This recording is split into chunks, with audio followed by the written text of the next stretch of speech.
フライトジャケット塾開講です。バズリキソンズ亀谷です。よろしくお願いします。よろしくお願いします。あったかそうなのが出てきましたね。はい。こちら。はい。陸軍航空隊が冬季用に開発したジャケット B2。陸軍航空隊ってことは、年代でいうといつぐらいですか？年代でいうと1932年から34年ぐらいまでに採用されたというジャケットなんですね。はいはい。自分が今日着てる A2 とほぼ同時期ぐらいの A2 のスタートの頃っていう感じですかね。はい、そうですね。A2 はもう1930年代に型紙ができて、もう31年から実際支給がされたということもありますので、ほぼ同年代の、夏季用、A2 が夏季用、B2 が冬季用のフライトジャケット。松島さんが今日着てらっしゃる、冬季用極寒地用の代表的なモデル、B3 という、その前身にあたるのがこの B2 ですね。もうそこは番号通りなんですね。B2 でこちらの B3 に進化すると。ともうパッと見ボディとかも全然そういう意味では革のこっちはムートンメインなんだけども、これは革は何ですか？ホースハイド。ホースハイドっていう、そういう時代だったんですね。そうなんですよね。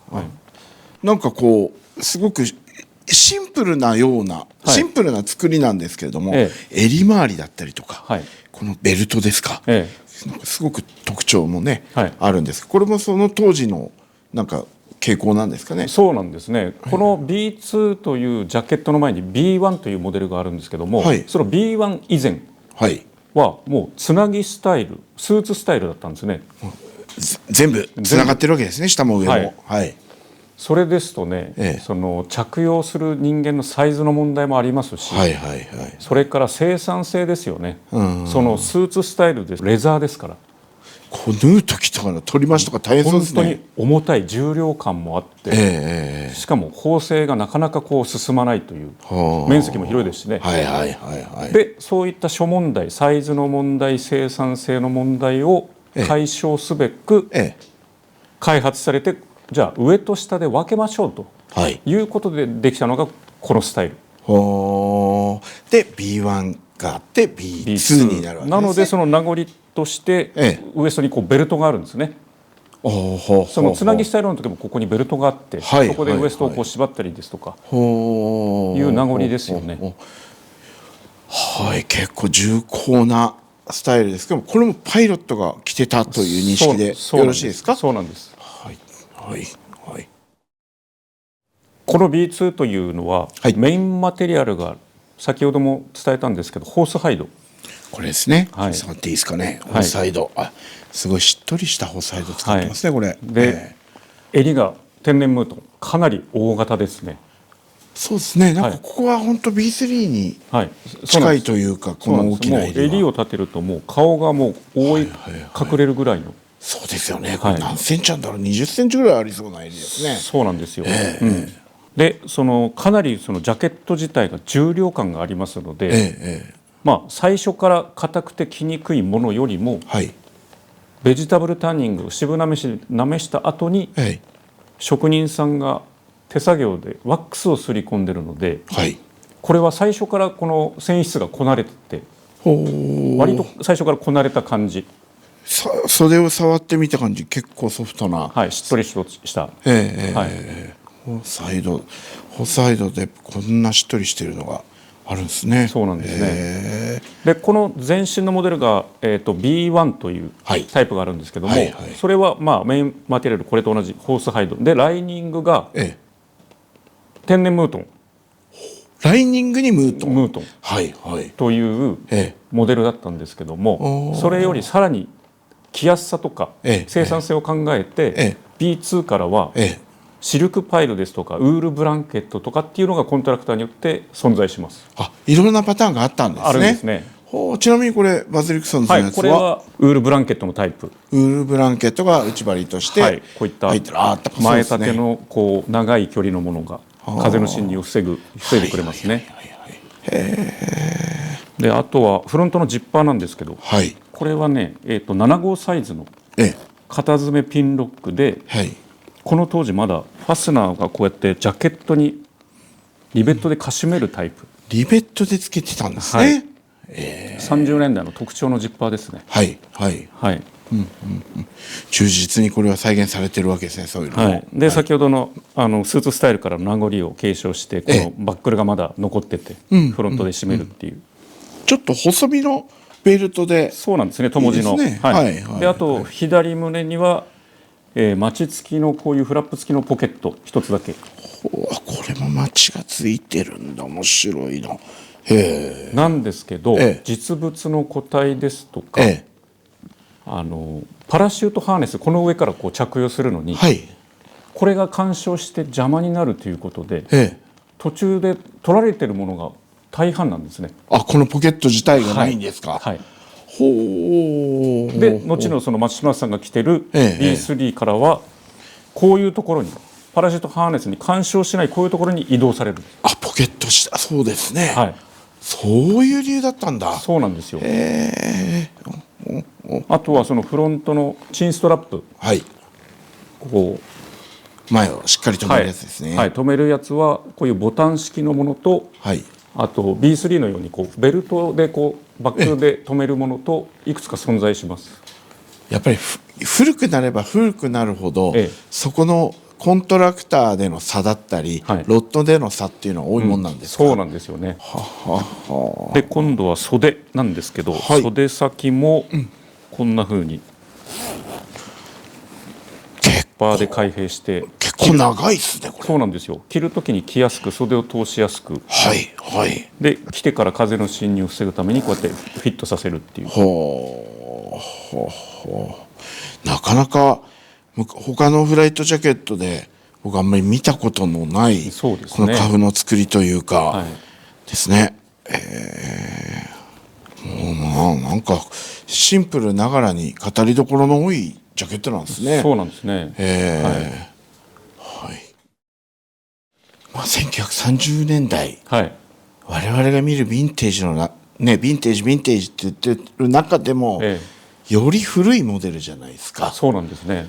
なかなか個体が出てくるものではないですよね。当時採用期間も短いですし、生産数もそれほどまだ高まってない頃なので、そうか、第二次世界大戦より前ですもんね、時代として。現存する数がね、もともと希少性の高い少ないんですね、現存する数が。なので、もし発見されたらこれ博物館クラス、ミュージアムピースになります、これ。それだけ貴重なものなんですね。それを分析研究しながら、こういったものづくりをバズリクソンズでは。バズリクソンズはじゃあ研究しながらっていうのはもう答えあるんですか。松島さんの後ろの方に。これ B2 の、当時のものですよね、これ間違いなく。そうなんです。でもちゃんとラベルついてるじゃないですか、これ。すごいの持ってるんですね。しかも先ほどちょっと触れたように、パラシュートハーネスに干渉するということで、それやっぱりポケットがもうステッチの跡だけ残ってますね。そうなんですよ。もう取られてるんですよね。博物館級ですね、じゃあこれは。そうです。確かにこれはすごい。じゃあこういったものを、検証して今、こちらの B2 が誕生したと。誕生してるっていう。すごいです。すごいものに挟まれてるんですね、僕は今。これは黒い襟のムートンがついて、革の色も変わってますね。黒ですね、これも。黒なんですよ。これはカラーバリエーションとして出てるんですか。バズリクソンズでモノトーンの世界で表現しているウィリアム・ギブソンコレクションからのリリース。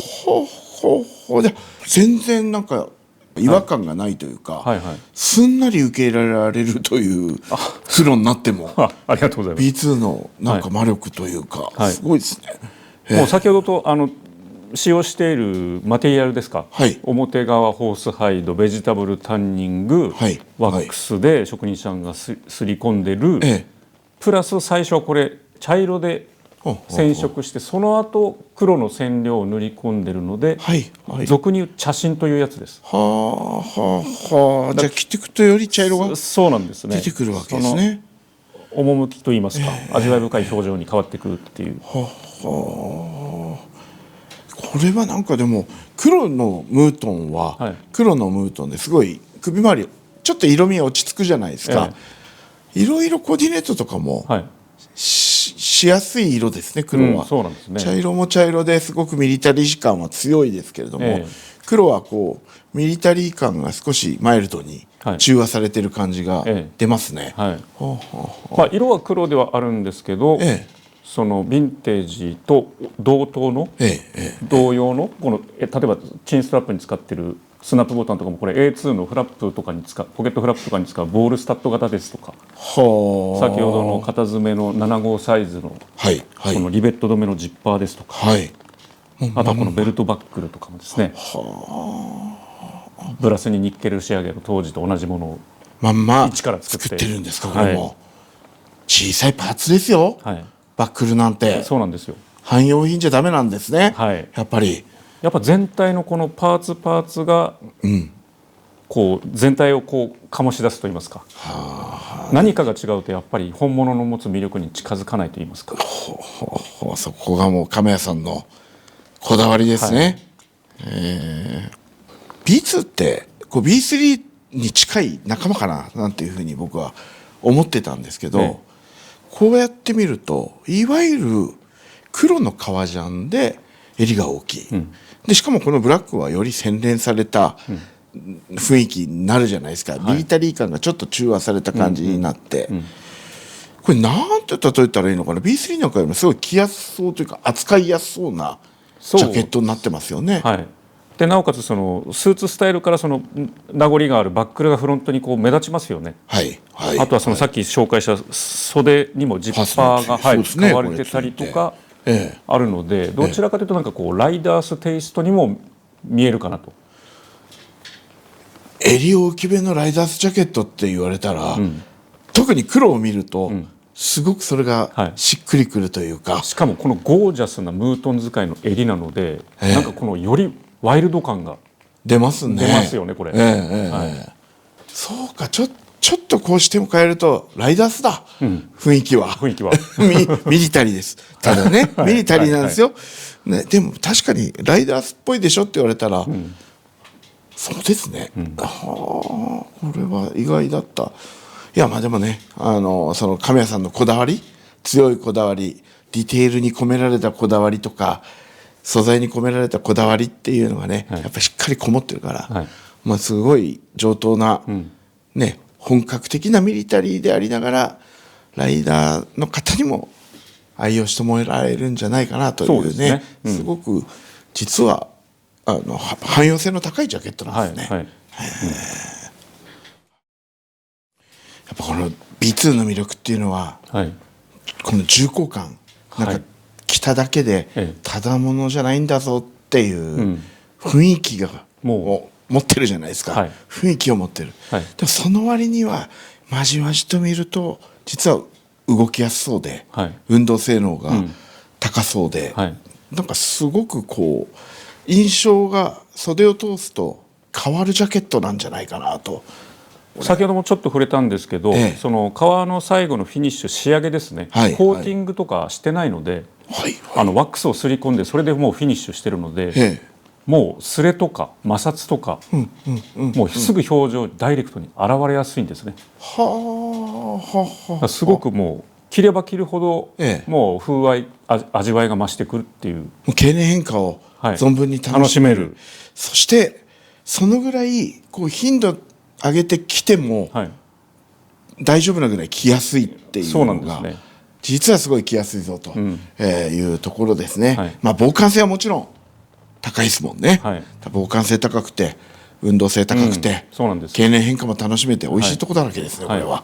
もうこのアイテムジャケット自体が非常にレアモデルなので、バズリクソンズからのリリースっていった部分でもそんなに毎年連続で継続してやるものではないと思ってるので。確かにこの冬自体がすごい久しぶりの登場でしたもんね。そうなんです。これはもレアですよ。バズリクソンズですらもうね、復刻とはいえもう次いつになるか分かんないから、そうなんですよね。もう今市場にあるものを狙っていくしかないですね。そうなんですよね。はい、それでは今日の講義はこの辺りで。ありがとうございました。ありがとうございました。